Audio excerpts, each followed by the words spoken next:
இனிய நண்பர்களே, இந்த உலகத்தில் கொடுமையானது எது தெரியுங்களா? ஒரு மனிதனுக்கு திடீர்னு 60 வயது ஆகும்.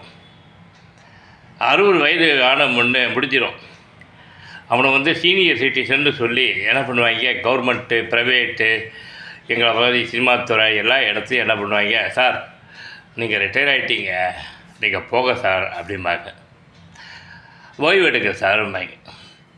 அதுவரை ஓடிய கால், தினம் சொந்த உழைப்பில் உழைச்சிட்டு இருந்த மனுஷன் திடுதிருப்புன்னு ரிட்டையர்மெண்ட்டுன்ன உடனே வீட்டில் ஒரு நாள் இருப்பான், ஒரு வாரம் இருப்பான். அதுக்கப்புறம் அவனுக்கு ஹேங் ஓவர், குடித்தா ஹேங் ஓவர்னு சொல்லுவாங்க. அதுபோல் மண்டை கெண்டெல்லாம் அப்படியே புரட்டி எடுக்கும். இந்த பென்ஷனு, பேரம்பேத்தி, சொந்த வீடு, இப்படியான நல்ல வசதிகள்லாம் இருக்கிறவனுக்கு பிரச்சனை கிடையாது. அந்த குழந்தைங்கள டெய்லி ஸ்கூல் கொண்டு போகிறது, விளையாடுறது, மாதம் ஆச்சுன்னா நிலையாக இருக்குது, பென்ஷனு, வாடகை கிடையாது, இப்படி இருக்குலாம் தப்பிச்சிருவாங்க. கொஞ்சம் அப்படி ஃபாரின் டூர் போவாங்க, கோயில் டூர் போவாங்க, சொந்தக்காரங்க வீட்டுக்கு போவாங்க. ஆனால் இந்த சினிமாவில் மாட்டிக்கிட்டு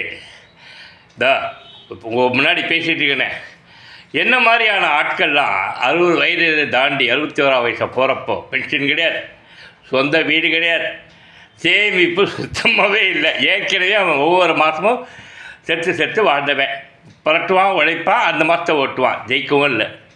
யோசிச்சு பாரு, எப்படி கிடப்பான் ஒவ்வொரு நாளையும், ஒவ்வொரு மாதத்தையும்.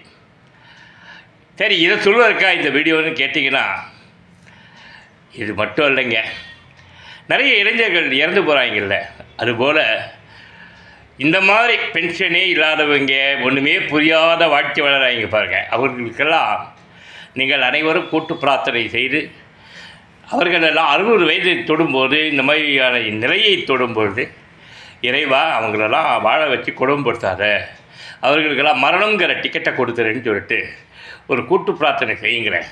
தப்பு இல்லை. எனக்காக பண்ணுங்க, எனக்காக இல்லை, என்னை போல் நிறைய பேருக்கா, எல்லாருக்காகவும் பண்ணுங்க. ஓகே, செஞ்சிங்கன்னா புண்ணியமாக இருக்கும்.